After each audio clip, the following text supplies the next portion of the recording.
Okay. Let's see.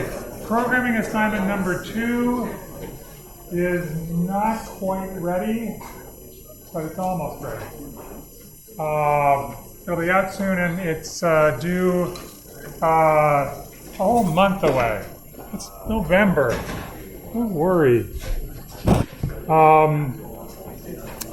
Today's plan is to finish up binary search tree, do the remove operation, and then start talking about AVL trees, which are binary search trees that are self-balancing. Everybody good? Yeah. Do you need to do what you did for PA1 for the midterm? Have like a TA go over all the questions? You know what you did for PA1? Oh, you mean in the labs or something like that? Or like extra or whatever? Because remember PA1 was like on Wednesday or whatever, and they went over. Oh, okay. I do that for midterm. All right, let me write this down so I don't forget. I'll ask the TA.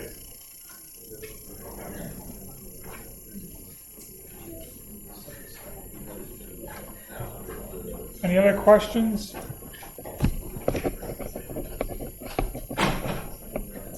Yeah. You don't want to like look at the mark? No. I have no idea. It really depends on how quickly the TAs grade and how quickly I do rubrics. Maybe that will be slow.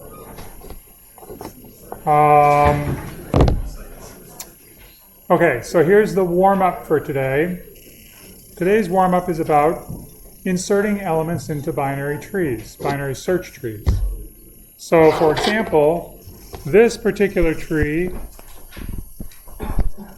was created by inserting the elements 4, 3, 2, 1 in that order into an empty tree, an initially empty tree. And then if you instead inserted 4, 3, 1, 2, you would get that.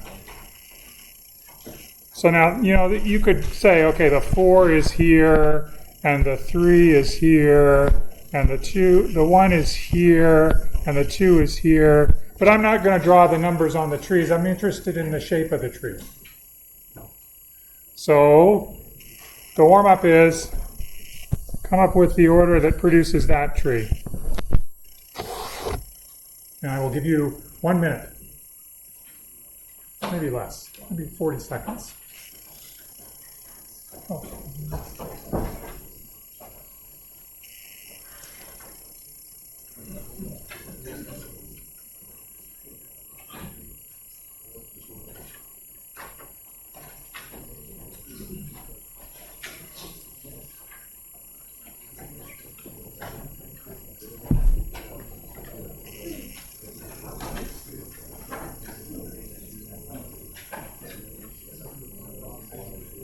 So the first one is 4 as well. 4 is at the root. Yeah.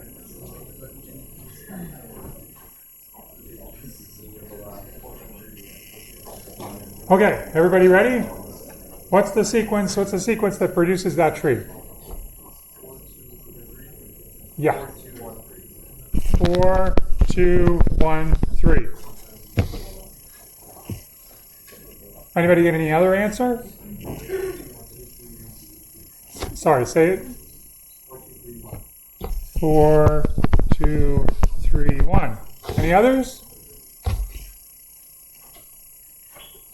Interesting. Is there another sequence that you can tell me that will produce this tree besides 4, 3, 2, 1?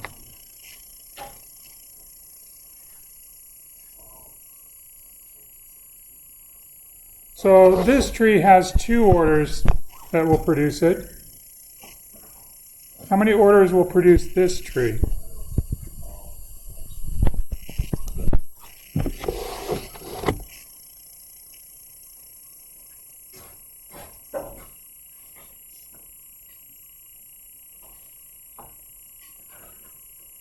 First of all, what's the first number that gets inserted into that tree?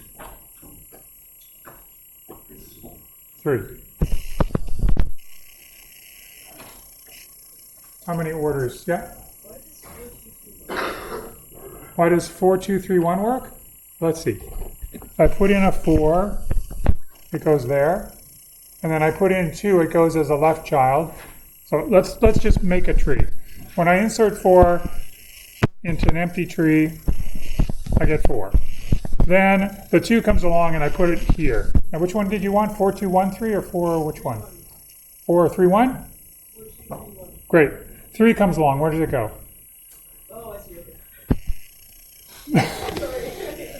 You didn't even let me answer it. Oh, now I feel... Oh. Okay, yeah. 3 comes in there and then 1 goes... No. Yes? I don't know. 2, 3, 1, 4, 2, 3, 4, 2. Oh, yeah. 4, 3. It's a good thing I don't have to do this for a living.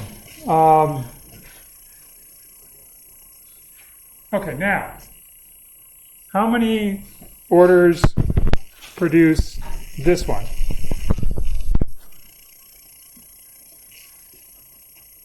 You know it starts with a 3.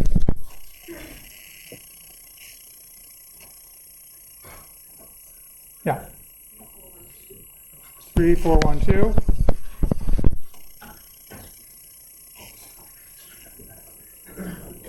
Yep.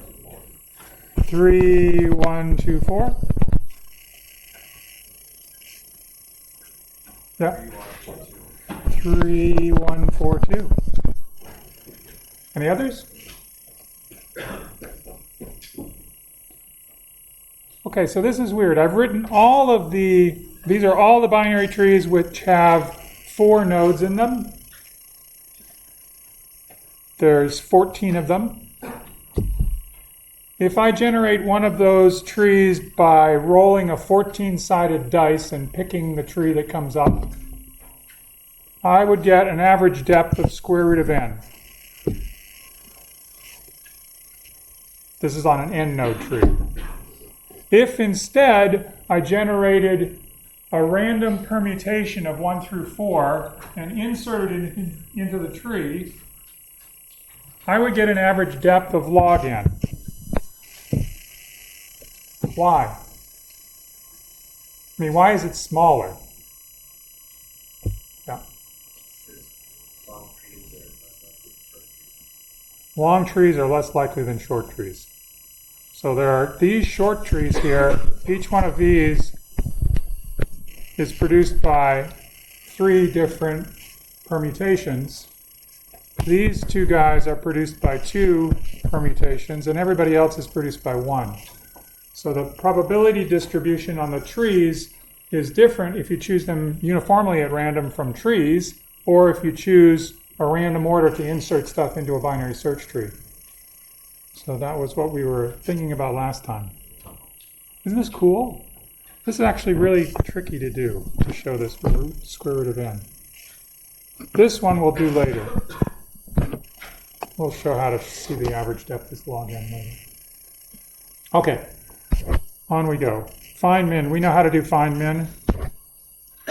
Let's do remove. This is the code for remove. Remember, this is like graduate school reference parameters. That's what this is. Not to scare you or anything, but let's look at what this thing does. So it uses pfind to find a pointer that points to the thing we want to remove.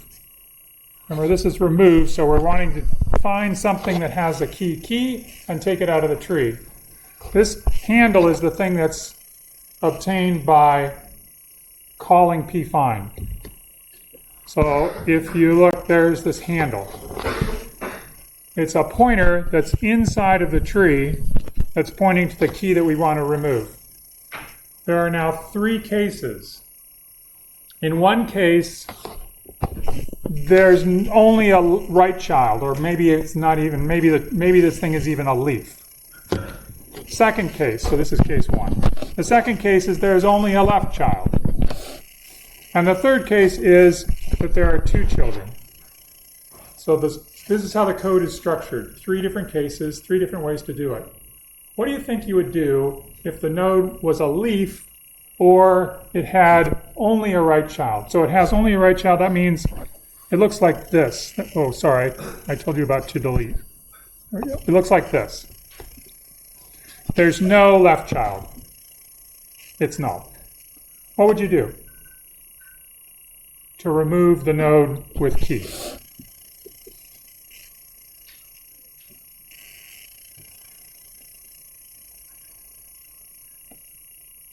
No? Yes.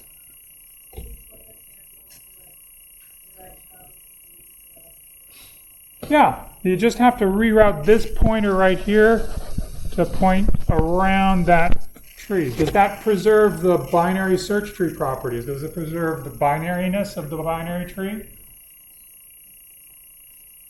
Yeah. Still has the same number of children. The node at the top still has the same number of children that it had before. And it's still got the search tree property because everything that's to the left of that node is less than the node's value still. So all we have to do is reroute that one pointer in the case of the leaf or right child, which is exactly what happens here. The handle gets rerouted. And because handle is a reference parameter referring to a particular pointer that lives within the structure, it's changing the structure of the tree.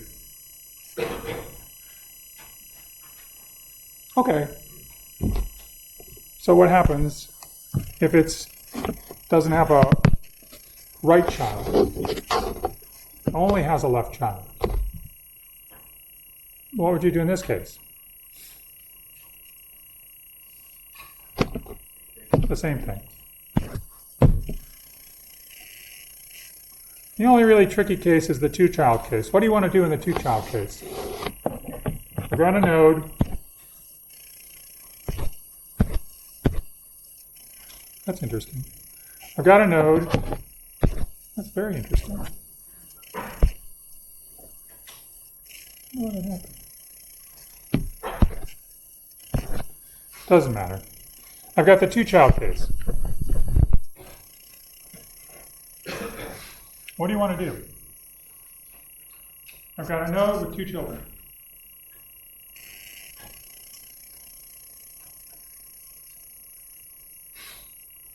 I can't just pull it out and reroute a pointer. Because if I pull it out, I'm orphaning two children. And I can only point to one of those two. I have to do something different. So this is one thing that you can do.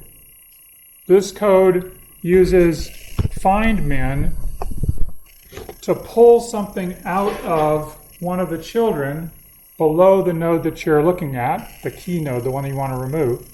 It finds the minimum and it replaces the node with key value key with the minimum value.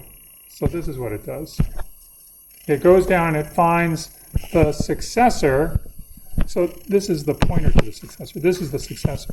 So it finds the node that has the smallest value in the right subtree of the node that you're trying to remove. And it replaces the node that you're trying to remove with that value.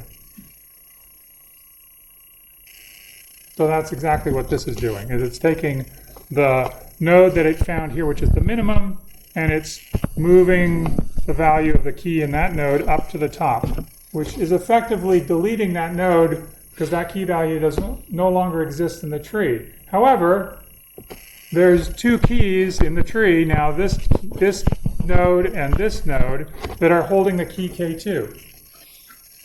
And so, well, what do you expect? So you delete this one. So it gets killed. And that's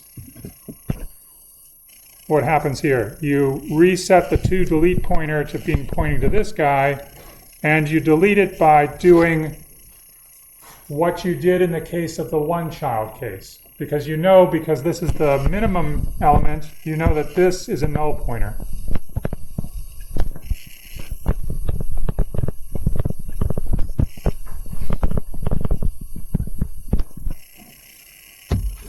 So you rip that guy off. You do that by rerouting the pointer. Successor goes pointing around to its grandchild, and then you can delete this node at the end. And that's what's done down here.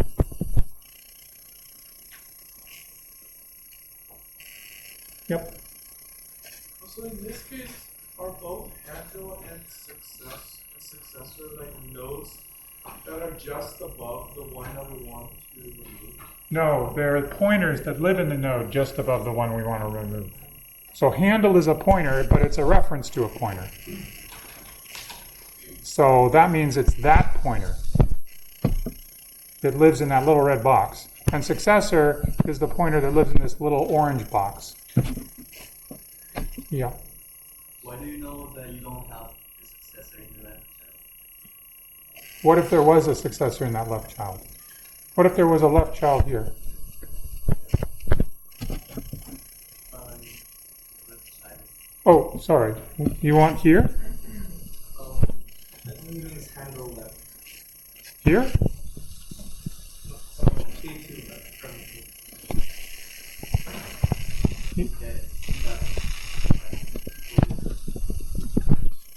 Why do I know there's no successor there? The successor of a node is the node that's the next largest in the tree. So the successor would be the minimum in the right subtree, because all of the nodes on this side, all of the nodes in here, are nodes that are greater than the key. And so if I find the minimum in that group of nodes, I'm getting the successor for this node, the next node. What's like the definition of Successor is the node that follows the key value of this node. Its key value is next in order from all of the keys that are in the tree. Now, this is an interesting question. I mean, I didn't have to do it this way. I could have found the predecessor by looking for the maximum node in the left subtree. Either one of those nodes would have been fine, because when I move those nodes, either one, I move up to replace the key, I don't ruin the binary search property. It's still the case that if I move this value K2 up here, everything that's in the left subtree is smaller than K2. Everything that's in the right subtree is greater than K2, because K2 is the minimum in this tree. Same thing is true if I looked at the right subtree's maximum. If I look at, the left subtree's maximum. If I looked at the left subtree's maximum, it would be down here someplace. And it would be, if I put it up into the top, it would be bigger than everything that remains in the right subtree, in the left subtree, and smaller than everything that's in the left subtree. So I could choose either one. I chose successor. Nope. Also, in the case where the node that you want to delete doesn't have a left child, so when you're rerouting the handle pointer, are you effectively rerouting the right child pointer for K2's parent node? Like, I'm not sure, like... You mean, I'm rerouting this pointer. Handle is right there. I don't know if the node does handle design. Handle doesn't reside in a node. Handle is a pointer. Handle is a pointer to a node. And, oh, you mean, what is it? Because what I'm confused is that when you delete K2, like, how are you ensuring that the tree remains connected? Because if you're saying that handle is just a pointer, then we're just rerouting the pointer, but that doesn't have any connection to the parent node for K2. Because we want to reroute the node, because we want to reroute. Okay, hold on just a sec. You understand that handle is a reference to a pointer. Yes. Okay. It's referring to a particular pointer. It's referring to the pointer that lives in that little red box. If I change it, I'm changing the pointer that's in that little red box, which happens to be the right child pointer for this node. So I'm changing the right child pointer for that node. Also, the node above K2, right? Yeah, the node above K2. Yeah, that's what I just wanted to confirm that. Oh. Because I thought it was just some pointer. Because when I first asked you that, you said it was just a pointer, so then... It is just a pointer. It's just a pointer. No, but But a pointer living inside of a node. True enough. Yeah. It lives someplace, yeah. Thank you. Yep. When you're doing the, I kind of went backwards, but if you go to the part where there's only a left child, right? Yeah. If the root was 4, and then the handle on the right was 5, but then the child 4. on the left, yeah. And this was 5. Yeah, and then the one on the left was 3, right? That was, right? No? Yeah? No. No. But How could it be 3? Oh, I see. You want something in between 4 and 5. Yeah. Okay, great. 4.5. I got lots of stuff. Can it not be less than 4? No, it can't. No. If it was less than 4, it'd be on the other side. But isn't the thing on the left supposed to be less than the root? Am I doing this wrong? You're going up too many levels. It's supposed to be, this guy is supposed to be less than what guy? This one. But it can't be less than. But it has to be greater than that one because it's in the right subtree. I see. Okay. Okay, that makes sense. Okay, everybody okay? That's remove. It's complicated, but it's only complicated because it's got all this reference parameter stuff in it. When you think about it, it's not that complicated. I mean, you're doing exactly what you would expect. Rerouting pointers around children that you want to remove. It's just that in the double child case, you've got to do this funky sort of, well, you don't have to. There's other ways to do it, but it's a nice way to do it. Yep. Also, p-find basically returns the pointer that points to the node we want to delete. Correct. Okay. Just like it, yeah. Yep. Why don't we delete the node? Why don't we need to set it equal to null? When we delete the node, why don't we have to set it equal to null? We just say delete. So the node will be pointing to the node. You want to say something like 2 delete equals null? Yeah. Okay, you can say that. But I got to tell you, that's the end of the function. 2 delete is a local variable to this function. It's gone in one step. So, I don't know. You don't have to do that. It's gone. It's a local variable to the function. Okay. I don't know where that blank page came from, but anyway. So now the thing is that we now know that the running time of the binary search tree depends on the depth of the keys that are in the search tree. If I tell you that I have a search tree that has n nodes in it, so I have n nodes, what is the height of a tree, n nodes in a binary search tree? What is the height of that binary search tree? That's going to determine the worst case running time of things like insert. What is its height? Well, you say its height is less than or equal to something. What is it less than or equal to? N node tree, binary search tree, height of it is less than or equal to, yeah, n minus 1. The worst that could happen is it's a big long chain, or a wiggly chain, or a big long chain going the other way. What can you tell me about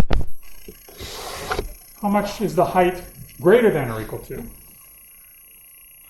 N node tree.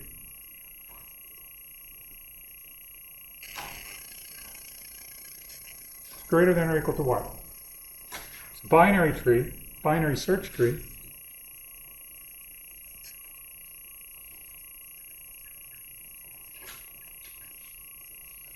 No?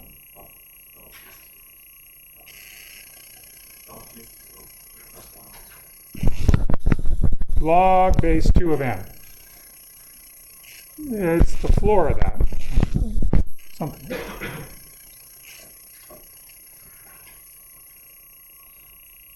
So now, this is interesting. We have a function, height, for an n-node binary tree, which is between log n and n minus 1. And our operations work really well if height is small. So we would like to make these trees shallow, short, very much like this. Long, skinny trees are bad. Do we know any shallow trees? Do you know of like really good shallow trees? Perfect. Perfect trees, they're pretty shallow. In fact, perfect trees are perfectly shallow. They couldn't be shallower. They actually have height, floor. And do you know any other shallow trees? Yeah. Complete. They're also as good as perfect, except they're not quite. So they don't quite have enough nodes. If you gave them more nodes, though, they would become perfect.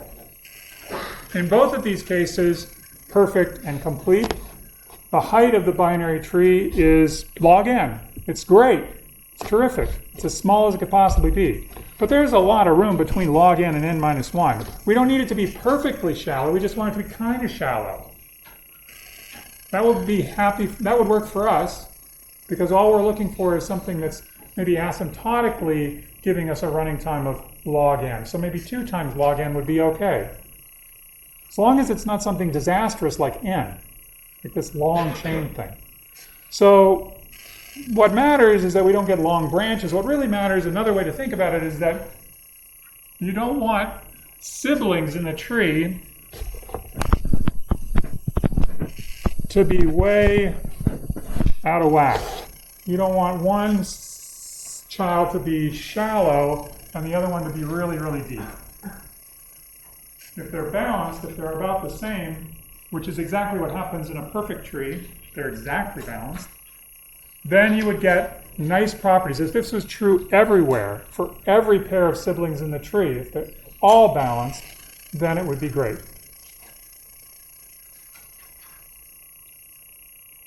And so now we can think about balance. Now we can think about how close we want things to be to being the same. The height of the subtrees, the height of the children, the siblings of a particular node, how close they should be to being the same height. If they were perfectly the same height, if we insisted on that, then we would have a perfect tree. But if we don't, if we look at the difference between their heights and we say, well, maybe we can let it be a little bit less than perfect. Maybe it doesn't have to be that the balance is always 0. It could be that the balance is a little bit off from that. And so we'll consider the case here that the balance is between -1 and 1. The balance is the difference between the left subtree's height and the right subtree's height. So, for example, in this picture, if the height of my left subtree is 5 and the height of my right subtree is 7, the balance at the node x, balance of x, is equal to left height minus, whoops, that's not 1, that's 7, minus right height, which is equal to -2. That's the balance at that particular node. Oh yeah, I have to tell you about this. Do you remember long ago when we were defining the height of binary search trees, or no, binary trees, we were defining it recursively? And we said, what's the base case? And I said, well, let's imagine the base case is empty. And then I said, well, that's kind of crazy because we can't define the height of an empty tree. Well, that's the height of an empty tree. It's -1. For the purposes of calculating balance, we'll take an empty tree to have height -1. A node, just a node by itself, that has height 0. Okay? I warned you that this was going to happen. But it still doesn't make me feel very happy. But in any case, let's see how it works. So this tree, or this node right here, its siblings are not in balance according to our condition, this condition. If the balance is between -1 and 1, then we can show that the tree will have height less than or equal to some constant times log n, where that constant is less than 2. In fact, the constant is something like, this constant here is something like 1.5 4, 4, 0, something, something, something. It's very small, not much bigger than 1.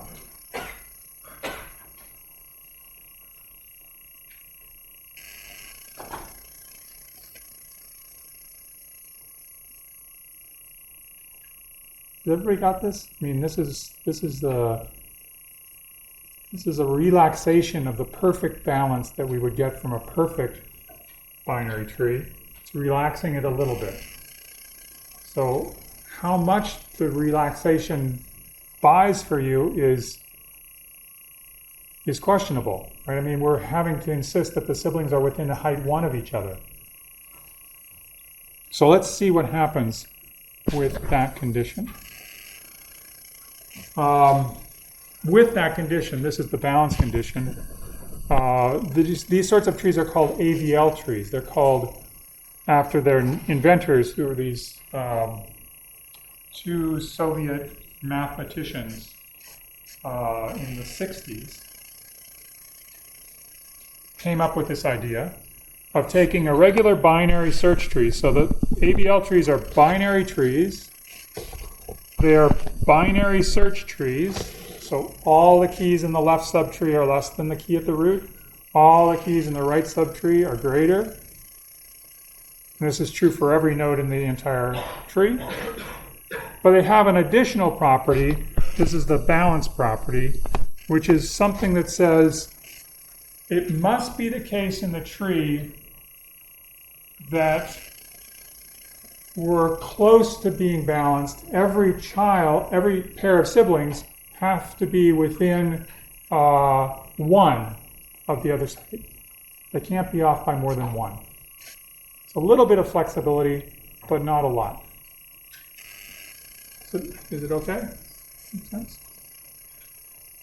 And the result is that the height of these trees is theta of log n. It's certainly, if you believe what I just said before, it's big O of log n because of this claim. The height is less than c times log n. Why is it theta of log n? Why is it greater than or equal to some constant times log n?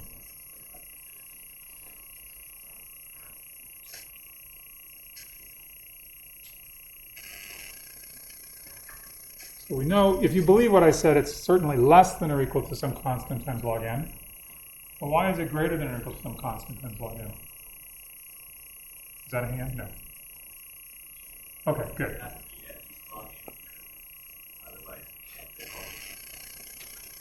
Yeah, we can't fit the nodes into a tree with n nodes. We can't fit it into a tree that doesn't have height log n. This is, in fact, 2 slides ago, this fact. The height of a binary search tree, any binary tree with a particular number of nodes in it, and that height has to be at least log n.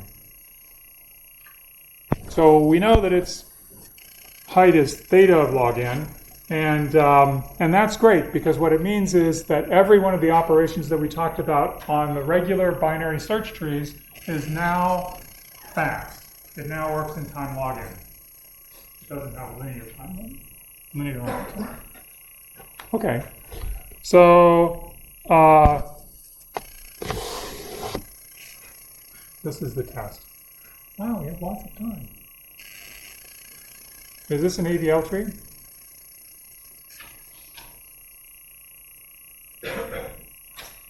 Well, we have to go through and we have to calculate balance.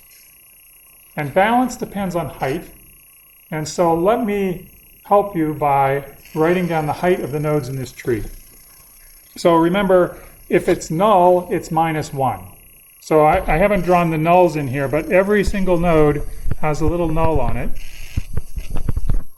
And those have height -1.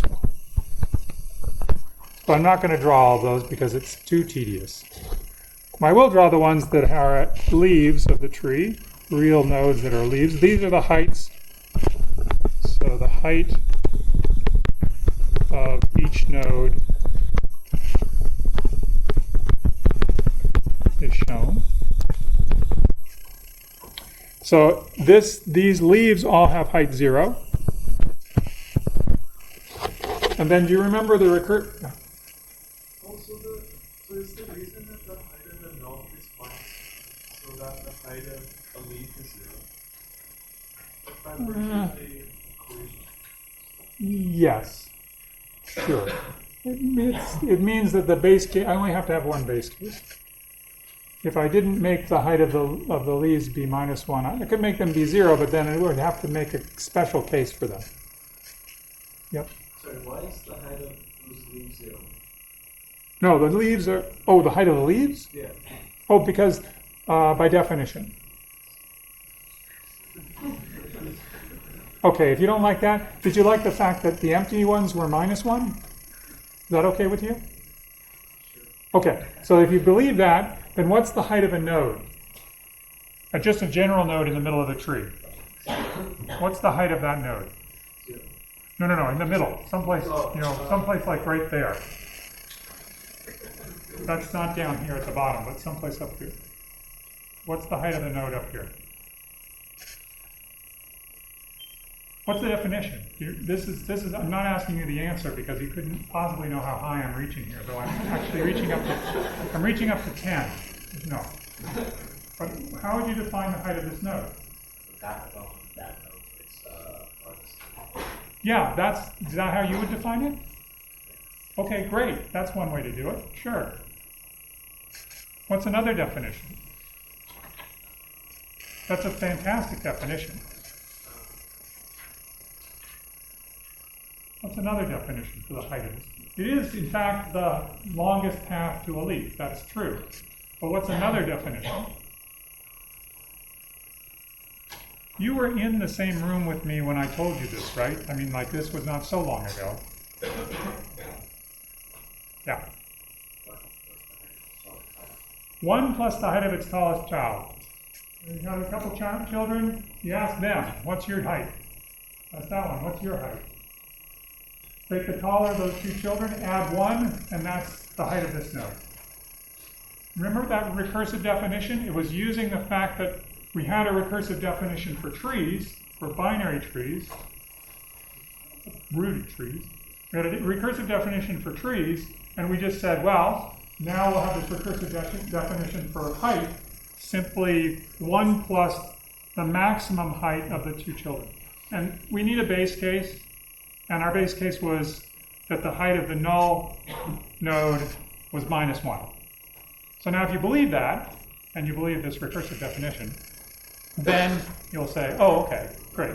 The height of the leaf is 1 plus the height of its maximum height child. Both children are empty. Yada yada. I was wondering,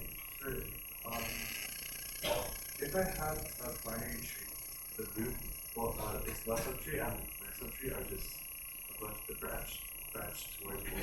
Is that root ABL tree?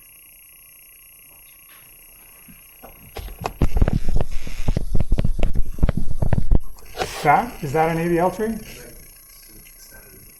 Oh, extended a bit? No, a bit means just 1. I just mean like just a tree with a bunch of branches going outside. Like, Oh, I see. You mean like this. Yeah, great. There's a good example. Is that an ABL tree? Here I got a node. It's got a sibling that has height. The height of this sibling is 2. The height of this sibling is 1? This one? Oh, sorry, you can't see where I'm pointing, can you? That's not fair. Okay, I was pointing at that one. It's 2. So this node in the ABL tree, this node right here, satisfies the balance property. Let's take a look at the balance property, though, if we can. We really want to. There we go. It's supposed to be true for all nodes. So let's just take a look and see if it's true for all nodes. Is it true for all nodes? This has height 0, this has height 1, this has height 0, this has height 1. This has height 3. Now I've written the heights down, but it's a function of the heights that you have to be concerned about. So are there any nodes in this tree that looks great? You got two really tall, skinny children, but what? Is there a problem?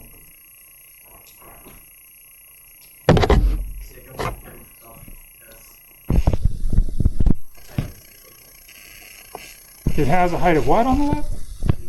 I mean the right? What's the height of this thing right here? -1, thank you.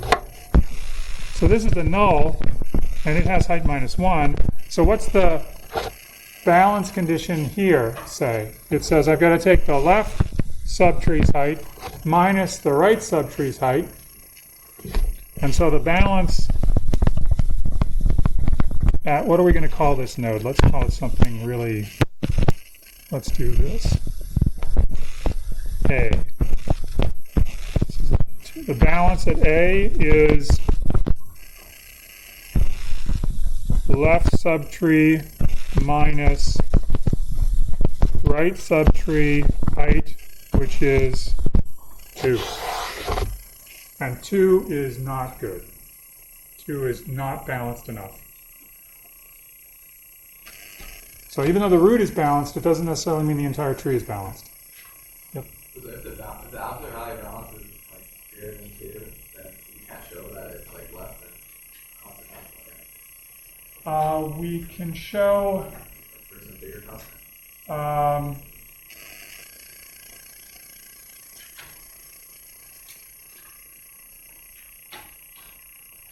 Yes, for some bigger constant, for 2. But at some point, You gotta like give it a choice. well, here you're right. We have to make a choice. I mean, the question was, what if we were a little bit less strict and we said balance means you're within plus or minus 2, as opposed to just plus or minus 1? Would that affect the height of the tree? The answer is the height of the tree will potentially get more skewed. So your height would no longer be as close to log n as it was before. But I still believe that it would be within a constant times log n. But why did they choose this balance? I mean, why would these Russian mathematicians choose the balance that's within 1? Why would they choose this computer? Why would they choose this? This Adelson-Velsky and Landis. Why would they choose this? Why did they get their names attached to a data structure when it doesn't, what are they going to do? What's the point?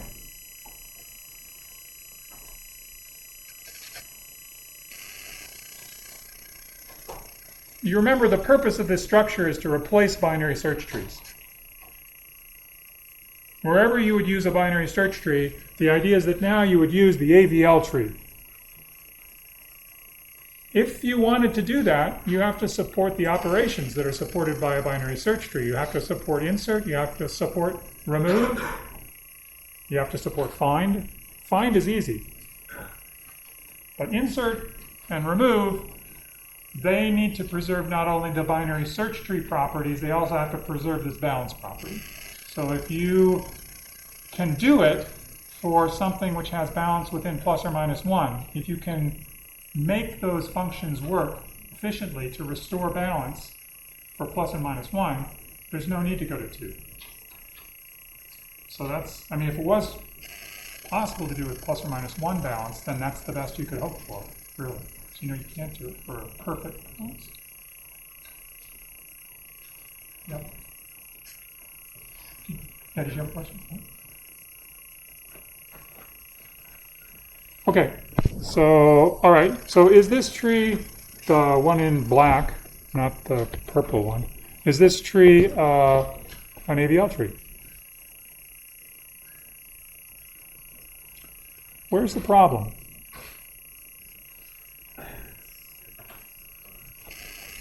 (17).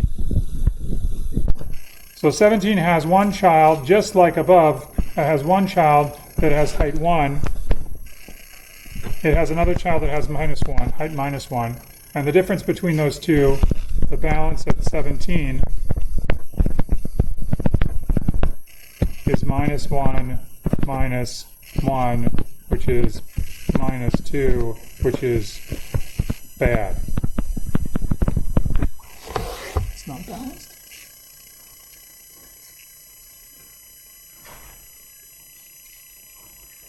Let me ask you another question. Can you draw me the most out of balance AVL tree of height 1?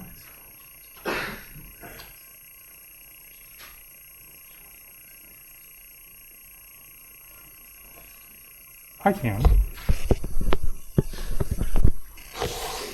That's an AVL tree of height 1, and it's the most out of balance.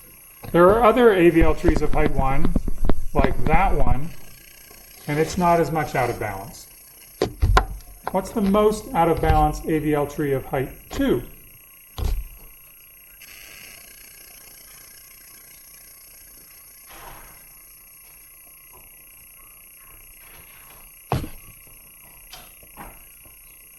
This means that everything is skewed as much as possible, and you can skew it whichever way you'd like. Maybe skew it to the left. I don't know.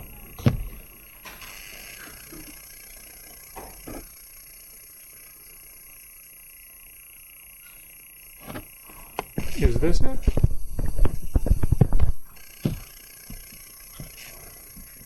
No. Maybe almost that we just have written.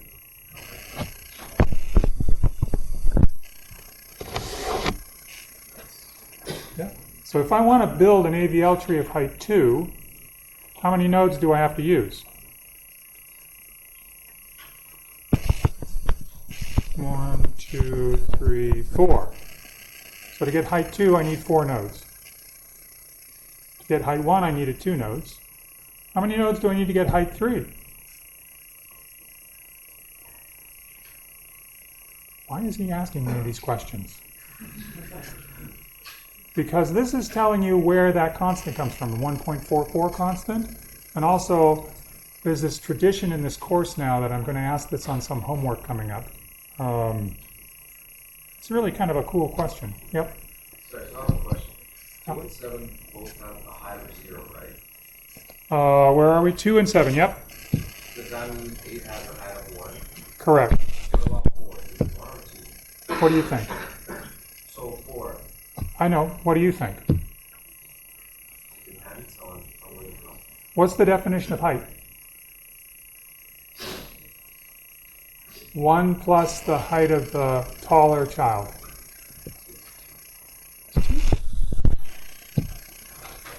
Yeah. Or it's the length of the longest path. If you like the other definition, it's the length of the longest path. Okay, good. I've got 2 minutes to tell you the answer to this question. Maybe I won't tell you. What are you going to do? What's the height? What's the one that's of height 3? This is the height 2. This is height 1. What about height equals 3? Yeah.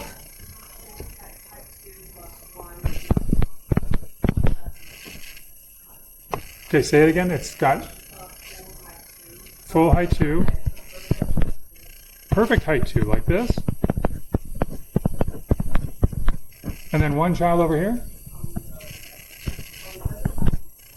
No, it doesn't have to be perfect. Want me to erase something?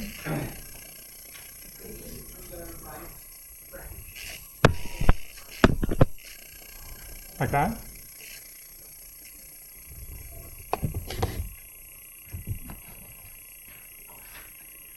Good?